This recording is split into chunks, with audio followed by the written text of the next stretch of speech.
오늘은 제8강 우리 페르시아와 성경 두 번째 시간을 가지려 합니다.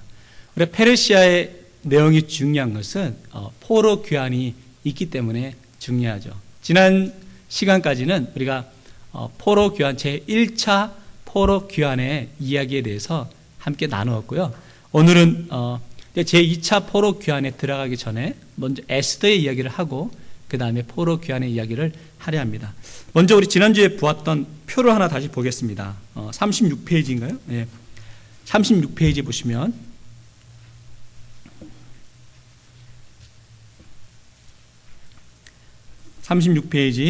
맨 밑에 표가 있죠. 보시면 1차 귀환은 페르시아 고레스 왕 때 일어나고 총독 스룹바벨과 제사장 여호수아를 통해서 나타난다 했고요.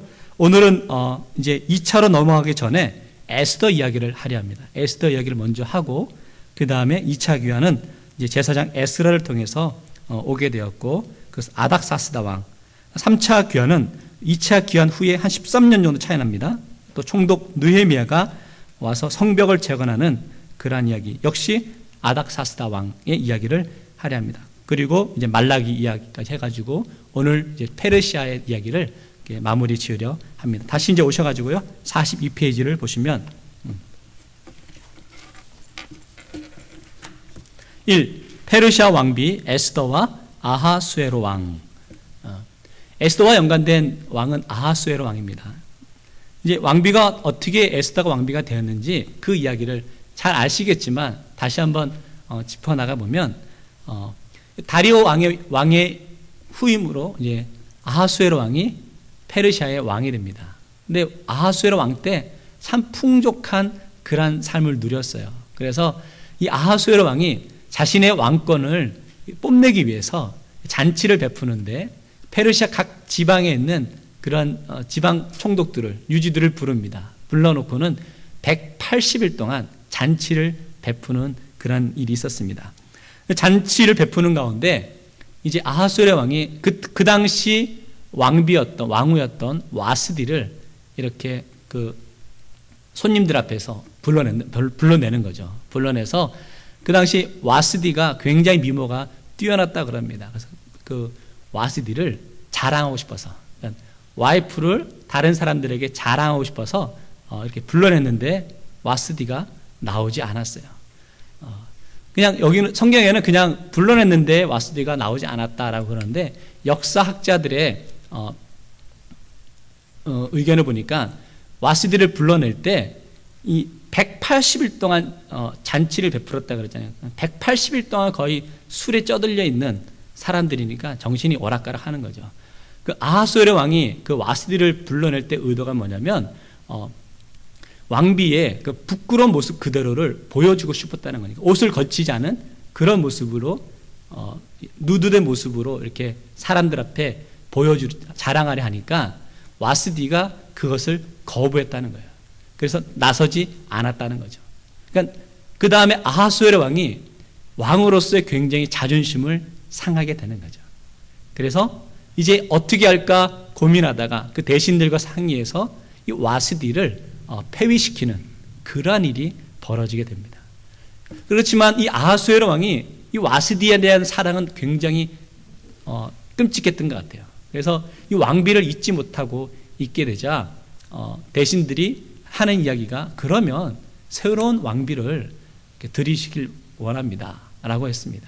그래서 이제 페르시아 각 지방에 있는 사람들 가운데 왕후가 되고자 하는 자들을 추천을 받습니다.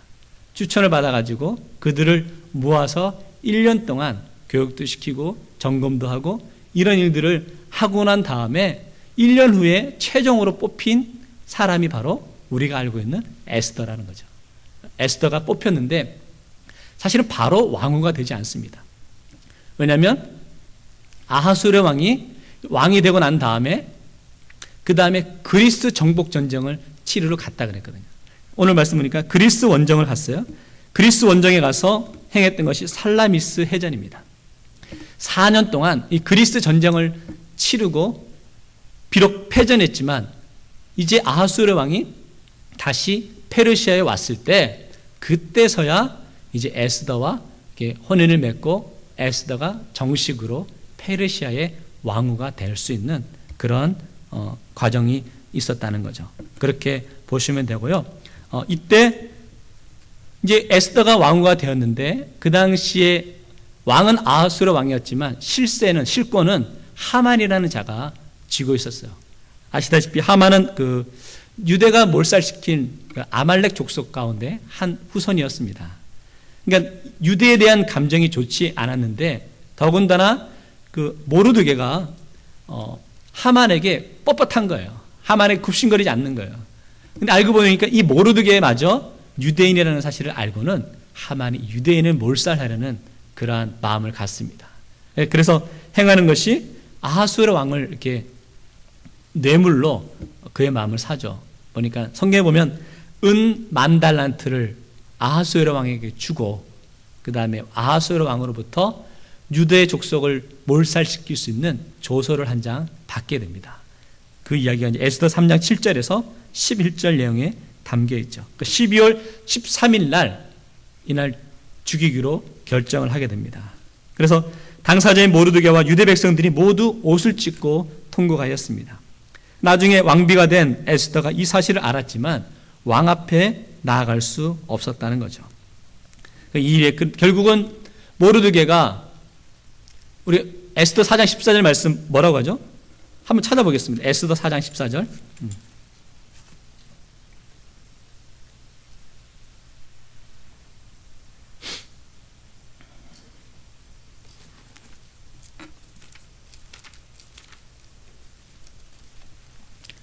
모르드게가 이제 에스더에게 한 말이죠.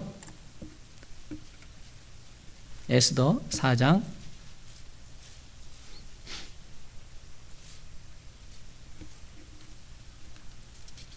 같이 한번 읽어봅니다. 시작. 이때에 내가 만일 잠잠하여 말이 없으면 유다인은 다른 데로 말미암아 노임과 구원을 얻으려니와 너와 내 아버지 집은 멸망하리라. 내가 왕후의 자리를 얻은 것이 이때를 위함이 아닌지 누가 알겠느냐 하니 모르드게가 에스더에게 내가 지금 왕후의 위를 얻은 것이 이때 우리 유다 민족이 위기에 있을 때를 위해서 너를 세운 것이 아니겠느냐라고 이야기합니다. 그러자 에스더가 유명한 말을 하죠. 죽으면 죽으리이다. 결단하고 그가 왕 앞에 나아가게 됩니다. 왕에게 나아갈 때 그가 잔치를 베풀면서 아하수에로 왕의 마음을 이렇게 얻게 되고 결국은 아하수에로 왕이 이 아하수에로 왕이 보니까 굉장히 여인들에게 약했던 것 같아요. 그러니까 왕비가 잘해주니까 하는 소리가 소원이 도대체 뭐냐고 당신이 원하면 이 나라의 절반을 떼서라도 주겠다라고 그렇게 이야기가 되니까 여성분들은 이런 지혜를 얻어야 될 것 같아요. 남성분들에게 잘해줘야 남자들이 세상을 다 줄 수 있는 그런 마음을 갖지 않겠습니까? 어쨌든 그래서 에스더가 아하수에로 왕에게 소원을 이야기합니다. 소원을 이야기하는데 자신의 민족이 죽게 되었다. 왜 어떻게 죽게 되었느냐 했더니 바로 하만 때문에 자신의 민족이 그 모함을 갖게 되고 죽게 되었다. 그러죠. 그래서 아하수에로 왕이 그 자리에서 하만을 죽이라고 그러고 다시 이스라엘 백성들은 회복시켜주는 그러한 일이 나타납니다. 그래서 이스라엘의 절기 가운데 부림절이라는 절기가 있습니다. 부림절이라는 절기는 42페이지 그 박스를 보시면요. 제가 한번 읽어볼게요.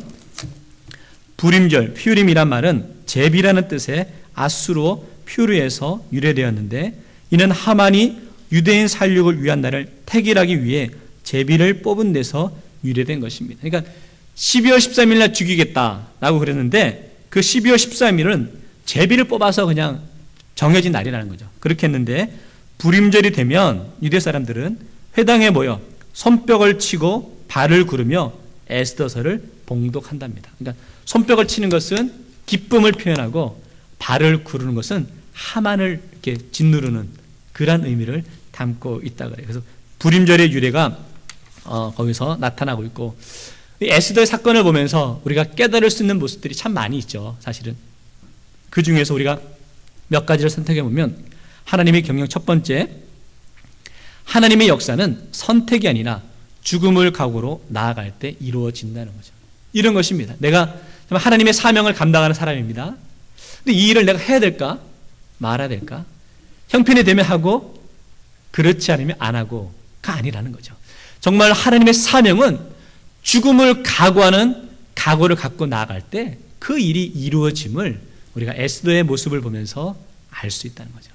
또 귀한 모습이 뭐냐면 두 번째, 하나님의 역사는 민족이 한 마음이 될 때 이루어진다는 거죠. 에스더가 아하수에로 왕 앞에 나아가서 죽음을 각오하고 민족을 구할 때에 모르드게와 유다 백성들은 그저 집에 앉아서 관망하고 있지 않았습니다. 어떻게 했었죠? 금식하며 기도하는 3일을 금식하며 기도하였다고 합니다. 다시 말하면 하나님의 일은 나 혼자만의 사역이 아니라는 거죠. 공동체의 사역이고요. 모두가 한 마음이 될 때 그 일은 이루어질 수 있음을 우리가 알 수 있습니다. 하나님께서 우리에게 이 모습을 통해 깨닫게 하시는 것은 하나님의 사명을 우리 모두가 한 마음으로 이루어 나갈 때 그 일이 이루어질 수 있다는 거죠. 그 마음을 깨닫게 되고요. 세 번째, 사람이 보기에는 우연이지만 실은 하나님께서 펼치신 최고의 드라마라는 거죠. 역전의 인생, 역전 드라마라는 거죠. 유다 백성이 다 무너지는 것 같았지만 결국은 하나님께서 하나님의 방법으로 다시금 세우시는 역전의 드라마를 우리가 볼 수 있다는 거죠. 이제 넘어가 세 번째, 세계 역사에서의 아하수에로 왕. 성경에서는 아하수에로 왕이 그렇게 나쁜 왕처럼 보여지진 않습니다. 그런데 세계 역사에서는 아하수에로 왕은 굉장히 악독한, 악랄한 그런 왕으로 비춰지고 있습니다. 왜냐하면 그가 많은 정복 전쟁을 치루었고 특별히 이제 그리스를 정복하는 가운데 그런 일들이 벌어지죠. 보면 아하수에로는 아버지 다리오의 뒤를 이어서 페르시아의 왕이 되자 그의 아버지가 마라톤 전투의 패배로 이루지 못한 그리스 정복을 다시 계획합니다. 이게 3차 이제 그리스 정복이었는데요. 아하수에로는 각 나라에서 징발한 군인 약 70만 명을 동원해서 그리스 원정을 떠납니다. 70만 명을 어떻게 세웠느냐라고 하니까 원을 동그랗게 그려서 거기에 10,000명을 집어넣고요. 이제 10,000명을 넣고 원을 그렸어요. 그리고 난 다음에 10,000명을 뺍니다. 다시 이제 10,000명이 막 들어가면 그 원에 꽉 차면 10,000명, 10,000명 이렇게 해가지고 70만 명을 세었다 그래요. 정확하지 않겠죠. 그러니까 어쨌든 그런 식으로 세가지고 이제 그리스 원정을 가는데 그리스도 이제 다시 페르시아가 올 것을 알았어요. 알아가지고는 미리 페르시아의 침공을 대비하는 일을 하고 있었습니다. 그때 마침 무슨 일이 벌어지냐면 아테네에서 엄청난 그 은광산이 발견이 됩니다. 근데 그때 이제 어떤 주장들이 있었냐면 아테네는 도시국가니까 민주국가니까 이제 거기에 나온 은들을 각자 똑같이 배분하자라는 주장이 있었습니다. 그런데 그 가운데 테미스토클레스라는 사람이 아니다. 우리가 이 은을 통해서 페르시아가 침공할 때 방어할 수 있도록 우리가 배를 만들자, 군함을 만들자라는 주장을 냅니다. 왜냐하면 페르시아의 그 육상 군인들은 너무 많기 때문에 자신들이 육지에서 그들을 막을 수 없기 때문에 우리가 해상에서 우리가 저들을 물리치지 않으면 승산이 없다라고 여겨서 이제 그 은을 통해서 군함을 만들게 되죠. 그래서 사실은 오늘날까지 그리스가 굉장히 선박에 대해서 굉장히 유명합니다. 저도 잘은 모르지만 제가 예전에 보니까 이제 아버지 현대중공업 다니셨잖아요. 현대조선소 다니실 때 현대조선소 배를 선주할 때 그 선주들의 대부분이 그리스 사람들이 많았어요. 왜냐하면 이제 아무래도 그리스에서 그 선박에 관해서 많은 관심들이 있었고 거기에 많이 투자가 된 것 같아요. 이 당시부터 이제 그리스는 선박에 대해서 굉장히 관심을 갖고 있었고 이제 전쟁을 준비하면서도 군함을 만들어서 페르시아 군을 이렇게 맞이하려 하였다는 거죠. 페르시아가 결국은 침공합니다. 근데 페르시아 침공했을 때 육전, 그러니까 육상전은 스파르타가 막고 해상전은 아테네가 중심이 돼서 막았습니다. 그런데 우리가 알다시피 워낙 군사들이 많으니까, 페르시아 군사가 많으니까 결국은 스파르타 군사도 육지전에서 패하고 말고, 아테네 군사도 해상에서 처음에는 패하고 말았습니다. 이제 몰리게 되는 거죠. 결국은 아테네까지 빼앗기게 되고, 아테네에 살던 그 시민들이 어디로 피신을 했냐면 살라미스라는 곳으로, 살라미스 섬으로 피신을 하게 되었어요. 페르시아의 아하수에로 왕은 아테네까지 정복했으니까 이제 됐다, 굳이 살라미스까지 쫓아가서 저들을 정복할 마음이 사실은 처음에 없었는데 아테네의 테미스토클레스가 유언을 퍼뜨리는데 살라미스에 있는 사람들이 공포에 떨고 있다. 그러니까 아무것도 아니다. 그러니까 쉽게 정복할 수 있다. 이런 유언비어를 퍼뜨리기 시작하였습니다. 그러니까 이제 아하수에로 왕이 욕심이 생기는 거예요. 아, 그래? 그럼 이번 기회에 완전히 한번 정복해 볼까? 그런 마음을 갖게 되고 이제 살라미스로 이제 향하게 됩니다. 그런데 그 살라미스 해협은 좁고 물살이 세서 페르시아 군함들이 여러 대가 한꺼번에 들어가지 못하고 이열 종대로 좁게 들어가게 되었다는 거죠. 그렇게 하다 보니까 이미 그 그리스 군사 해군에 의해서 준비되어 있다가 페르시아 배들이 들어오니까 그들을 쳐서 결국 엄청난 승리를 거두게 되었다는 거죠. 그 좁은 해안으로 유인해서 그 작전에서 크게 그리스가 승리하게 되고 페르시아는 여기에 큰 데미지를 입고 이제 다시 페르시아로 돌아가게 되는 그런 일이 벌어집니다. 아하수에로 왕이 이 그리스 해전에서, 그러니까 이 전쟁에 4년의 시간을 보내고 다시 페르시아에 돌아갔을 때 이제 그때 에스더랑 결혼을 하게 되었다는 거죠. 그런데 그래서 세계 4대 해전, 제가 지난주에 우리 현장님께 여쭤봤더니 모르신다 그랬는데 제가 인터넷을 찾아보았습니다. 찾아보았더니 이렇게 되어 있더라고요. 처음에 이제 우리가 봤던 살라미스 해전, 그리스 대 페르시아의 전쟁에서 그리스가 이긴 거고요. 두 번째는 AD 1588년에 칼레 해전, 그러니까 영국과 스페인 간의 해전이었답니다. 그 당시 스페인이 최고의 해상 그런 국가였죠. 그 스페인이 이 전쟁에서 패함으로 말미암아 영국이 이제 그 해군을 키우고 또 전력을 강구하게 되는 그런 일이 벌어졌답니다.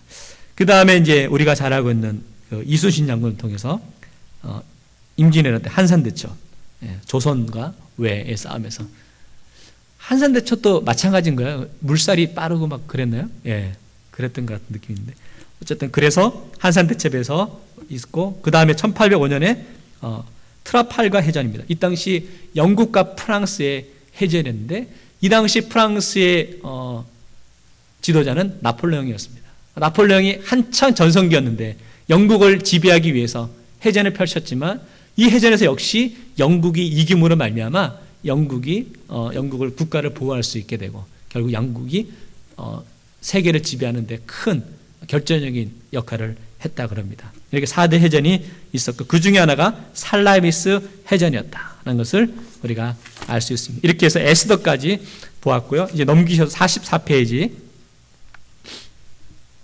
제2차 포로 귀환, BC 458년에 있었던 거고요. 제2차 포로 귀환의 목적은 예배 공동체의 부흥과 율법의 회복이었습니다. 학사 겸 제사장 에스라 1차 포로 귀환이 있으니 79년 만인 BC 458년에 아닥사스다가 왕위에 있을 때 제사장 에스라의 인도로 2차 포로 귀환이 이루어집니다. 에스라는 아론의 16대 후손이었습니다. 예루살렘에서 태어난 자가 아니라 바벨론에서 태어난 바벨론 2세였죠. 오늘날 우리들 같으면 이제 미국에서 태어난 우리 자녀들처럼 그런 2세였다는 거죠. 그런 2세였음에도 불구하고 그가 스스로 말씀을 연구하고 공부하면서 하나님의 뜻을 깨달아갔던 그러한 선지자요 학자였습니다. 먼저 그 박스를 보시면 그 율법의 3대 율법학자가 있습니다. 유대에. 첫째는 우리가 본 에스라가 율법학자로 유명하고요. 에스라가 예루살렘에 돌아와서 그가 이제 예루살렘을 통치하면서 만들었던 것이 산헤드린 공회입니다. 우리가 잘 알다시피 산헤드린 공회에서 어떤 일들이 벌어졌는지 신약시대에서 보겠지만 그곳에서 모든 이스라엘의 정치를 다 다루었다는 거죠. 그래서 산헤드린 공회가 에스라가 예루살렘에 와서 만들었다는 거 알 수 있고요. 그 다음 두 번째 율법학자는 힐렐입니다. 기원 전후, 그러니까 BC AD로 왔다 갔다 할 기원 전후의 율법학자로 유대교의 일상생활 규범, 우리가 알고 있는 탈무드라든지 또 여러 가지 제사 제의에 대한 규례를 정리하게 되었고요. 가브리엘이 아니고 가말리엘인데 가말리엘은 할렐의 손자고 우리가 사도 바울이 얘기할 나는 누구 학파라 그럽니까? 가말리엘의 학파라 그러죠. 가말리엘, 그러니까 힐렐의 손자요 사도 바울의 율법 선생인 가말리엘이 있습니다. 그래서 에스라, 힐렐, 가말리엘이 유대 3대 율법학자라고 그렇게 알려져 있습니다. 그 중에서도 제일 핵심이 오늘 우리가 보는 에스라라는 거죠. 에스라가 이제 페르시아에 있었지만 아마 그는 페르시아에서도 아닥사스다 왕에게 굉장히 영향력을 끼칠 수 있는 위치에 있던 그러한 학자였답니다. 그래서 아닥사스다 왕과 본인이 하고 싶은 이야기를 다 할 수 있는 그런 위치에 있었다는 거죠. 에스라가 아닥사스다 왕에게 예루살렘에 돌아가기를 부탁합니다. 그랬을 때 아닥사스다 왕이 이 에스라에게 아낌없이 지원해 줄 테니까 가서 이제 당신이 하고 싶은 사역을 예루살렘에서 하십시오 라고 이야기하죠. 그래서 이제 에스라가 예루살렘으로 돌아오고자 하는 학자들과 제사장들을 이끌고 이제 예루살렘으로 돌아오는 것이 페르시아의 2차 포로 귀환이라고 우리가 이야기합니다. 그래서 에스라 사역의 1. 귀환 목적, 여호와의 율법을 연구하고 준행하며 율례와 규례를 이스라엘에게 가르치기로 결심하기 위해서 예루살렘으로 귀환하였다는 거죠. 성전 제사를 감당할 레위인을 세우고 또 에스라가 와서 한 것이 뭐냐면 학교를 지었습니다. 학교를 지어서 하나님의 말씀을 가르치는 사역을 하였습니다. 오늘날 같으면 신학교를 세웠다는 거죠. 신학교를 세워서 제사장과 서기관들을 배출해내는 그러한 학교를 통해서 사역을 감당하였고요. 그런데 에스라가 와보니까 이제 1차 포로 귀환자들과 에스라가 왔을 때는 한 80년 정도의 시간이 지난 겁니다. 처음에 1차 포로 귀환으로 왔던 사람들 가운데 이제 이방 사람들과 결혼하고, 그러니까 점점 하나님의 성전에서 제사 드리는데 소홀했던 사람들이 점점 늘어나는 거예요. 그래서 에스라가 하는 것이 뭐냐면 이방 사람들과 결혼했던 사람들에게, 특별히 지도자들에게 외치고 있습니다. 당신들 정신 차리시고 다시금 하나님께로 돌아와야 된다. 이방 여인들과 결혼했던 모든 것을 파괴해야 된다. 파기해야 된다. 라고 이야기합니다. 그럴 때 에스라의 말을 듣고 이방 여인들과 헤어지고 하나님께로 돌아왔던 그 사람들에 대해서 성경에서 이렇게 그 명단을 기록하고 있는 것도 보게 됩니다. 이렇게 생각할 수 있습니다. 하나님 너무하시네. 이왕에 그냥 결혼했으면 잘 살도록 내버려 두시지 뭐 굳이 또 헤어지라고 하셨을까? 하나님께서 여기서 요구하는 모습은 영적인 순결이었습니다. 영적으로 순결하지 않을 때 하나님 앞에 우리가 바로 나아갈 수 없다는 것을 강조하시기 위해서 하나님께서 에스라를 통해서 그런 말씀을 하셨다는 거죠. 이제 아닥사스다 왕이 에스라를 예루살렘의 통치자로, 지도자로 보낼 때에 두 가지 권한을 줘서 보냅니다.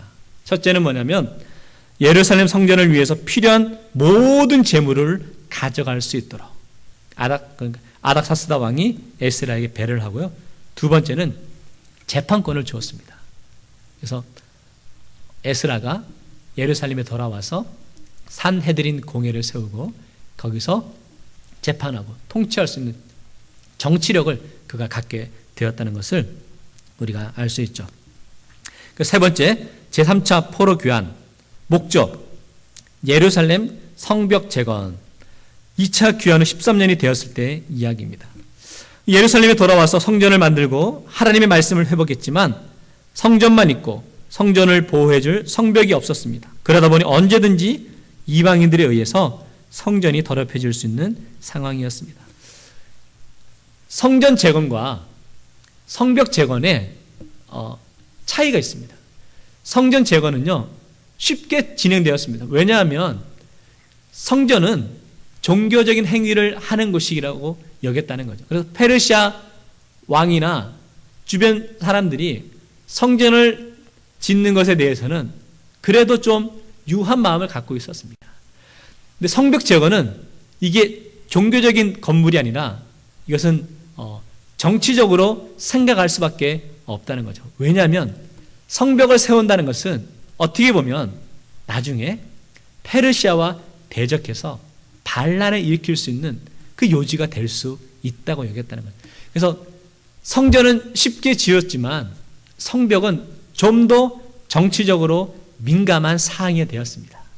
그래서 지금 포로에서 돌아온 백성들이 거의 100년이 되어갔지만 그 가운데서도 감히 성벽을 재건해야 되겠다는 마음을 갖고 있지 못했다는 거죠.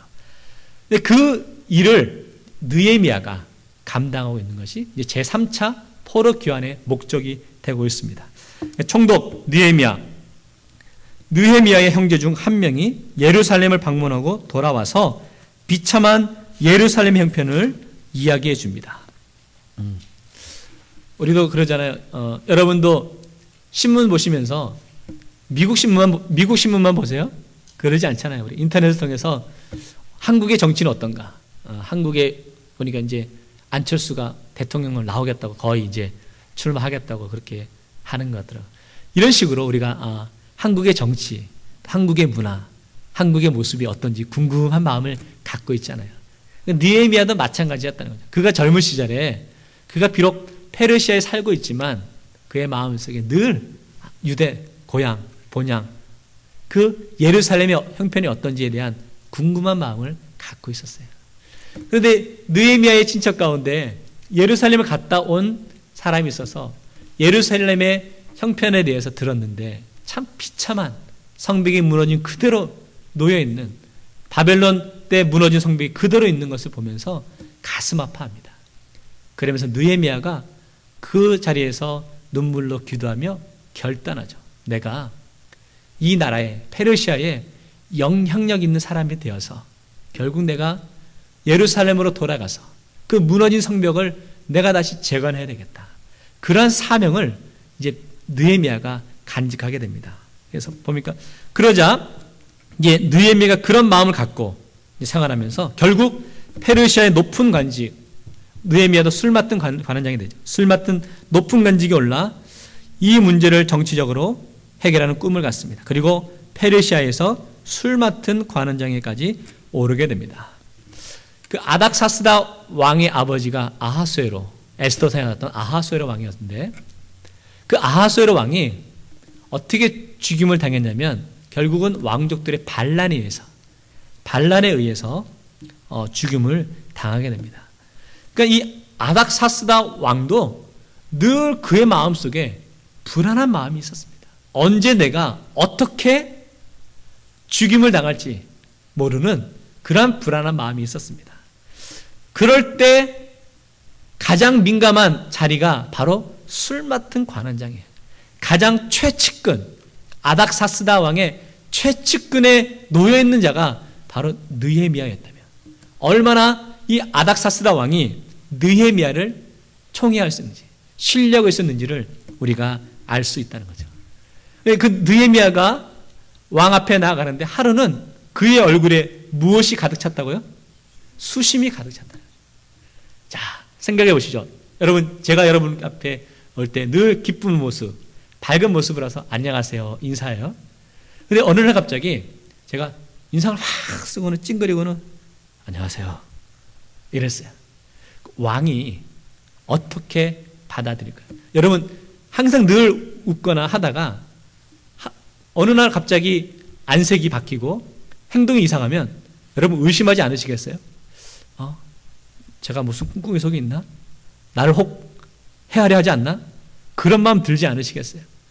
그 당시에 왕 앞에 나아감에 있어서 수심이 가득 찬 모습으로 나아갔다는 것은 어쩌면 왕으로부터 오해를 받고 의심을 받아서 본인이 해를 얻을 수밖에 없는 그런 상황에 놓일 수 있었다는 거죠. 그러니까 오늘 느헤미야가 수심이 가득 찬 모습으로 왕에게 나아갔다는 것이 그저 오늘 몸이 안 좋아서 대수롭지 않은 상황으로 가는 것이 아니라 느헤미야 나름대로 목숨을 건 그러한 행동이었음을 우리가 알 수 있다는 거죠. 그런데 놀라운 것은 아닥사스다 왕이 느헤미야에게 물어봅니다. 왜? 당신이 지금 오늘 왜 이렇게 수심이 가득 찬 얼굴로 나에게 나왔습니까? 라고 물어보죠. 그때 느헤미야가 왕 앞에서 자신의 그런 소원을 이야기합니다. 자신의 민족, 그 땅 예루살렘의 성벽이 무너져서 많은 사람들이 고통을 받고 있는데 내가 예루살렘으로 가서 그곳의 성벽을 재건하겠습니다. 라고 이야기할 때 아닥사스다 왕이 그 느헤미야의 이야기를 듣고는 그렇게 하라고 허락하는 모습을 보게 된다는 거죠. 그러면서 그냥 가는 것이 아니라 또 다시금 돌아와 달라는 그런 부탁까지 하는 것을 볼 수 있습니다. 그만큼 느헤미야가 아닥사스다 왕 앞에서 굉장한 신뢰를 얻고 있었음을 우리가 알 수 있죠. 그래서 이제 느헤미야는 아닥사스다 왕의 신뢰를 얻고 허락을 맡아서 예루살렘으로 돌아옵니다. 돌아와서 예루살렘 총독으로 부임하는데 부임하면서 이제 3일 만에 밤에 그 예루살렘 주변을 돕니다. 돌았더니 그 무너져 있는 그 성벽을 보면서 굉장히 가슴 아파하죠. 다 무너진 성벽을 보고는 이제 유다 제사장들과 귀족들을 모아서 성벽 재건의 꿈을 이야기합니다. 그러자 그 유다 백성들이 모두가 좋다라는 마음을 갖고 성벽 재건을 시작하는데 역시 또 주변에 그런 사람들이 방해하기 시작합니다. 때로는 성벽을 재건하지 못하도록 물리적으로 또 와서 괴롭히기도 하고 사람을 죽이기도 하고 그런 모습으로 방해한다는 거죠. 그때 느헤미야가 한 손에는 칼과 창을 한 손에는 연장을 들고 그들이 성벽 재건의 그런 일들을 감당하는 것을 볼 수 있습니다. 독일의 신학자 가운데 칼바르트라는 신학자가 있습니다. 칼바르트라는 신학자가 이런 말을 했어요. 한 손에는 성경을 한 손에는 신문을 들고 사역을 해야 된다 그랬어요. 이제 목회자들한테 하는 이야기죠. 그러니까 목회자들이 성경만 들고 가는 것은 어떻게 보면 그런 것이죠. 그러니까 시대의 흐름을 읽지 못하고 지금 시대가 어떻게 돌아가는지 또 지금 사람들이 어떤 마음을 갖고 있는지에 대한 그러한 깨달음 없이 말씀만으로 증거하는 것은 어리석은 모습이라는 거죠. 때로는 성경을 들어서 성경과 또 신문을 통해서 세상에 돌아가는 일도 알고 사람들의 마음도 깨닫고 함께 균형을 이루는 것이 중요하다라는 그런 표현을 했는데 오늘 느헤미야가 이제 예루살렘에서 그 이스라엘 백성들과 함께 성벽을 재건할 때 한 손에는 연장을 한 손에는 칼을 들고 성벽을 재건했던 것을 보게 됩니다. 이렇게 힘들게 예루살렘 성벽을 재건해 가는데 어떤 일이 벌어지냐면 그 해에 커다란 흉년이 들었답니다. 흉년이 들었는데 이 가난한 백성들은 먹을 곡식이 없어서 자기 자녀들을 팔므로 말미암아 곡식을 얻었는데 부자들은 오히려 그 일을 통해서 자신들의 배를 축적하는 그런 일들이 있었다는 거죠. 에스라가 거기에 경로한 느헤미야가 귀족들과 백성의 장로들을 꾸짖고 부자들의 기부와 가난한 자들에게 이자를 받지 말라고 그렇게 이야기합니다. 그러면서 느헤미야는 유다 총독으로 12년간 있었는데 12년 동안 그는 월급을 받지 않았다 그럽니다. 월급도 받지 않고 매일 150명씩 집에서 식사를 대접하면서 그렇게 베푸는 삶을 느헤미야가 살았다 그럽니다. 느헤미야가 총독으로 예루살렘에 돌아와서 많은 방해에도 불구하고 52일 만에 예루살렘 성벽을 재건하였습니다. 예루살렘 성벽이 전체가 한 2.4km 정도 된답니다. 그것을 이렇게 52일 만에 이렇게 잘 세웠다라고 말합니다. 느헤미야의 중요한 것은 성벽을 세운 것이 다가 아니라는 거죠. 성벽을 세우고 난 다음에 성벽 낙성식 기념으로 성경 통독 집회를 갔습니다. 이때 이제 성경을 읽고 가르친 자가 에스라입니다.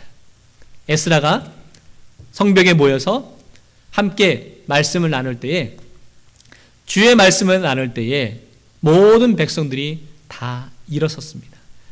우리가 초대교회 예배 때는요, 말씀을 세 가지의 말씀을 읽습니다. 첫째는요, 구약의 말씀을 읽습니다. 그러니까 요즘에는 우리가 이제 목사님들 설교할 때 말씀을 하면 보통 그날 다룰 그 말씀의 본문을 읽고 이렇게 설교를 하잖아요. 그러나 초대교회 당시에 처음에는요, 어떻게 하냐면 먼저는 구약에서의 말씀을 먼저 읽습니다. 구약에서 내용을 먼저 읽고, 두 번째는 서신서의 말씀을 읽습니다. 바울 서신이라든지 베드로 서신, 그러니까 이런 서신서의 말씀들을 읽고요. 마지막에 무엇을 읽냐면 복음서의 말씀을 읽습니다. 복음서의 말씀을 읽을 때는 앉아서 말씀을 듣는 것이 아니라 모두가 다 일어나죠. 왜냐하면 복음서의 말씀은 주님의 말씀이라고 여겼기 때문에 모두가 일어나서 그 말씀을 듣습니다. 근데 여기서 에스라가 하나님의 말씀을 낭독할 때에 모든 이스라엘 백성들이 다 일어나서 경청합니다. 그리고 에스라가 그 말씀을 읽어 나갈 때에 어떤 일이 벌어지느냐.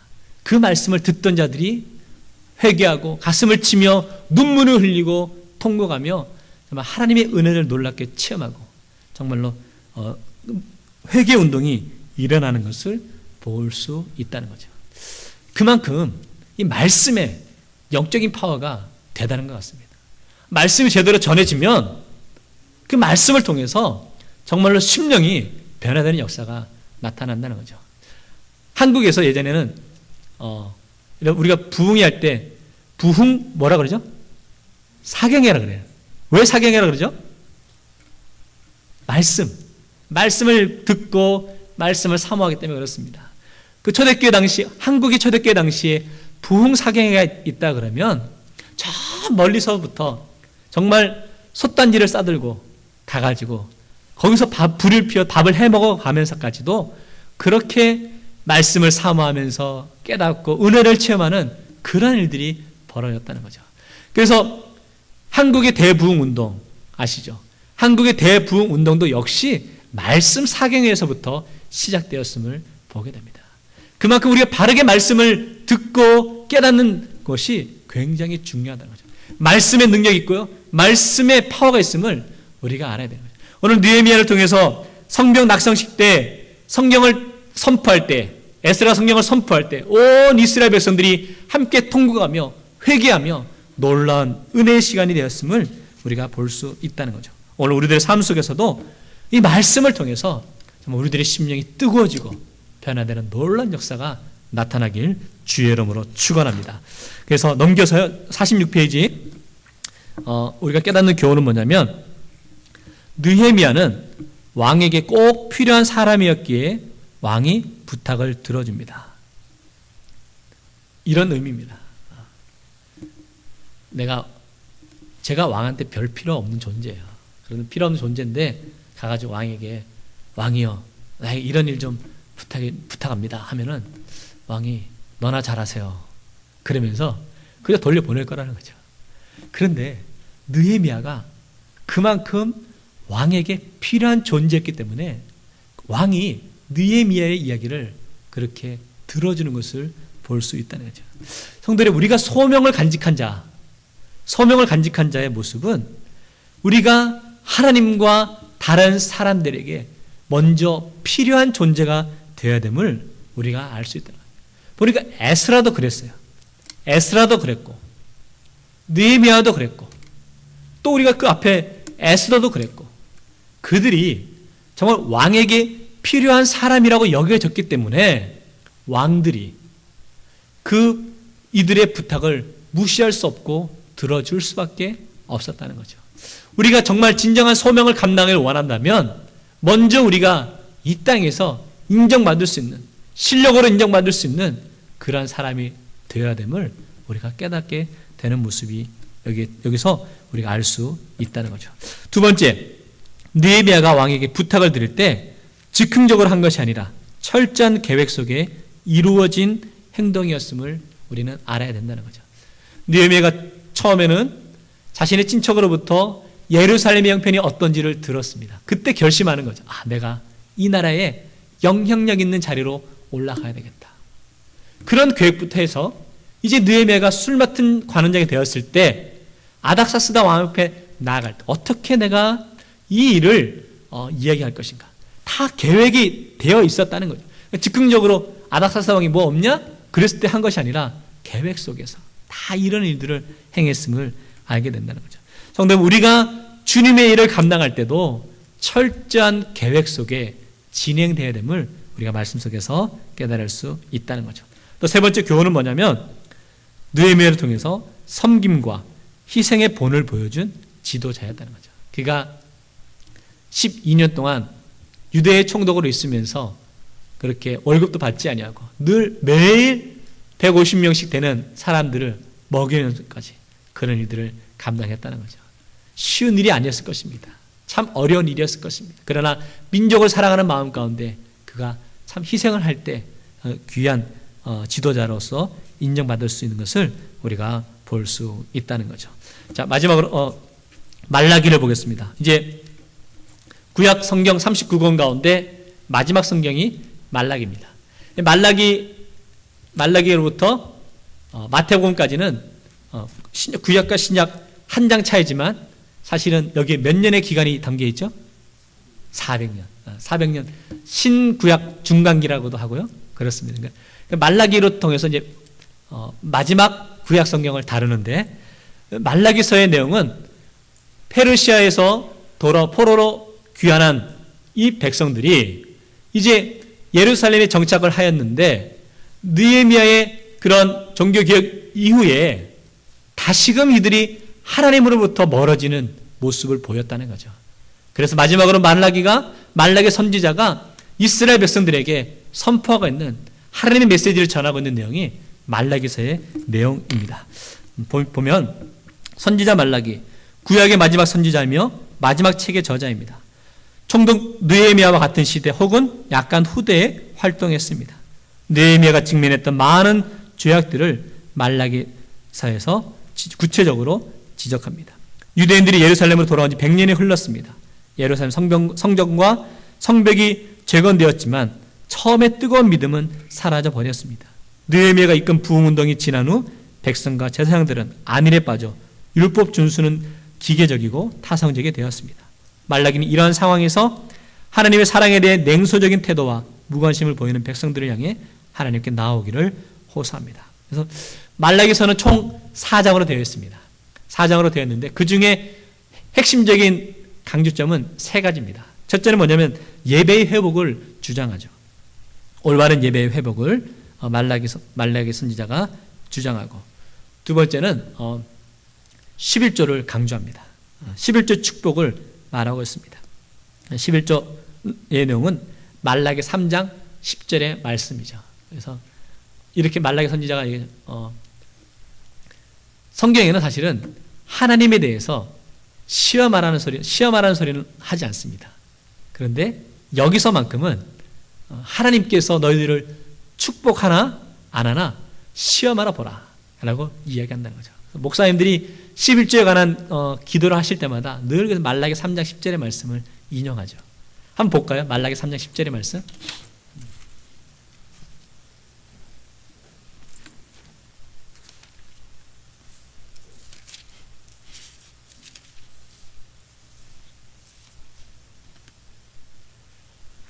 자, 말라기 3장 10절의 말씀을 같이 읽습니다. 시작. 만군의 여호와가 이르노라 너희의 온전한 11조를 창고에 들여 나의 집에 양식이 있게 하고 그것으로 나를 시험하여 내가 하늘 문을 열고 너희에게 복을 쌓을 곳이 없도록 붙지 아니하나 보라. 하나님께서 직접 시험해 보라. 11조의 이야기를 하시면서 그렇게 강조하고 있다는 거죠. 이렇게 11조의 이야기에 대해서 우리는 뭐 잘 아시다시피 11조의 개념은 무엇입니까?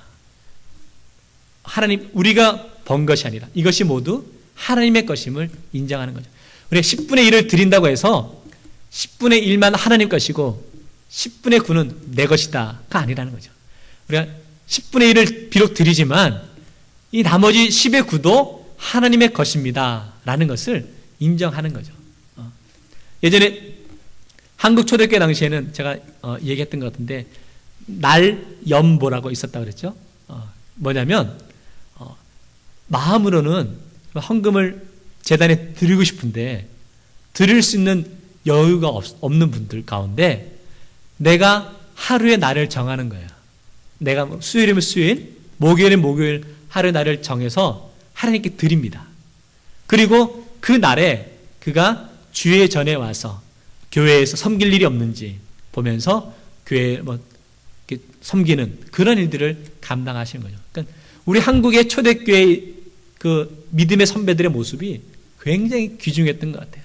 어떻게든지 삶을 들여서까지 하나님께 드리고자 하는 그런 마음이 있었는데 참 오늘날 그런 모습들을 우리가 본받는 것이 중요한 것 같습니다. 그래서 마지막 11조의 내용도 마찬가지죠. 우리가 우리 삶의 전부를 하나님께 드립니다. 고백하는 내용이 우리가 알고 있는 11조의 의미라고 여겨집니다. 그리고 말라기에서 또 중요한 게 뭐냐면 세례 요한에 대한 예언을 합니다. 말라기 4장 5절 6절 말씀인데 그거 잠깐 보면 보라 여호와의 크고 두려운 날이 이르기 전에 내가 선지자 엘리야를 너희에게 보내리니. 그래서 그 선지자 엘리야가 바로 우리가 알고 있는 세례 요한이라는 것을 우리가 알 수 있습니다. 그래서 말라기서는 총 4장으로 되어 있고요. 절수로 하면은 55구절입니다. 그런데 참 대단한 것이 그 55구절 가운데 47구절이 하나님께서 직접 이스라엘 백성들에게 하고 있는 말씀이에요. 말라기서 보시면 여호와가 말하노라 여호와가 말하노라 이렇게 계속해서 하나님께서 직접 말씀하고 있는 내용이 담겨 있다는 거죠. 그러니까 이 비율이 모든 예언서 중에 가장 높은 비율을 담고 있다라고 우리가 알 수 있어요. 말라기 메시지는 뭐냐면 말라기는 하나님의 이스라엘 백성을 향한 지난 1500년 사랑의 아쉬움 그 자체입니다. 이런 하나님께서 이스라엘 백성들을 사랑했다라고 말씀하시는데 이스라엘 백성들이 이렇게 합니다. 말라기 보니까 어떻게 우리를 사랑했습니까? 어떻게? 라는 질문을 하고 있다는 거죠.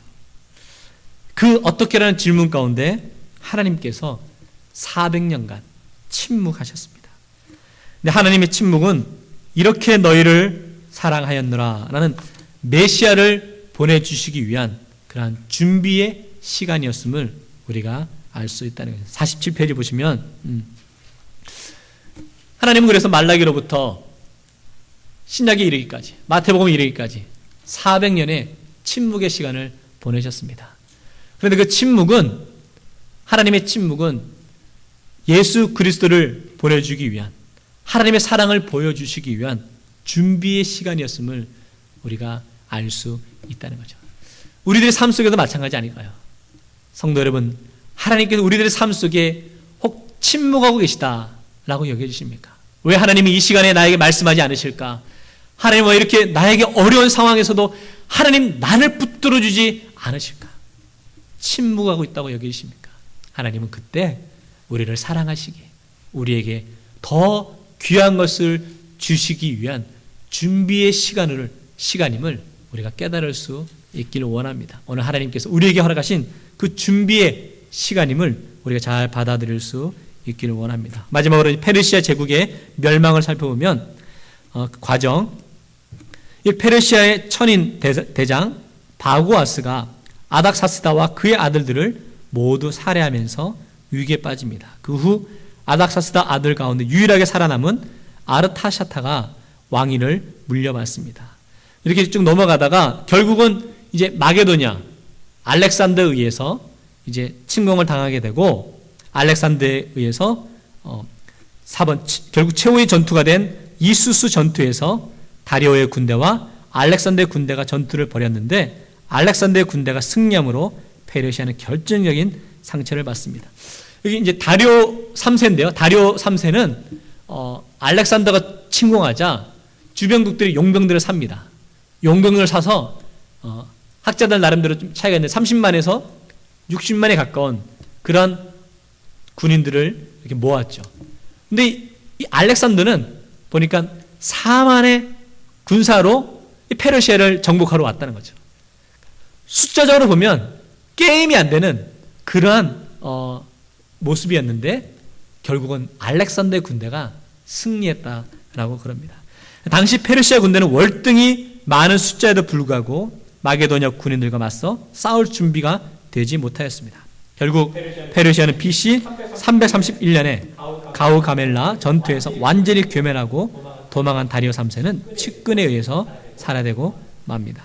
그러면서 페르시아는 마게도냐 알렉산더에 의해서 이렇게 멸망하게 되죠. 굉장히 세계사적으로 의미 있는 것 가운데 하나는 뭐냐면 그전에는 아시아에서 있던 그런 국가들이 유럽을 정복하는 그런 일들이 그런 정복 전쟁이었는데 알렉산더 이후로 유럽 국가가 아시아를 처음 침공하는 그러한 역사적인 세계사적인 그런 사건이 되었다 그럽니다. 우리 김영 기사님 사학과 전공하셨다 그래가지고 제가 굉장히 불안한 마음으로 맞습니까, 기사님? 그런데 그렇다는 거죠. 하나님의 세계 경영. 그래서 첫째, 페르시아 제국 경영 키워드는 숫자였습니다. 우리 지난 시간에 우리 살펴보았지만 처음 페르시아는 가난한 국가였다 그랬어요. 가난한 국가였는데 이제 페르시아가 점점 부와 명성을 얻다 보니까 이제 숫자로 모든 것을 다 해결을 합니다. 그래서 그리스를 정복하러 갈 때도 엄청난 군사들을 이끌고 그리스에게 갔지만 결국 거기서 패전하고 만다는 거죠.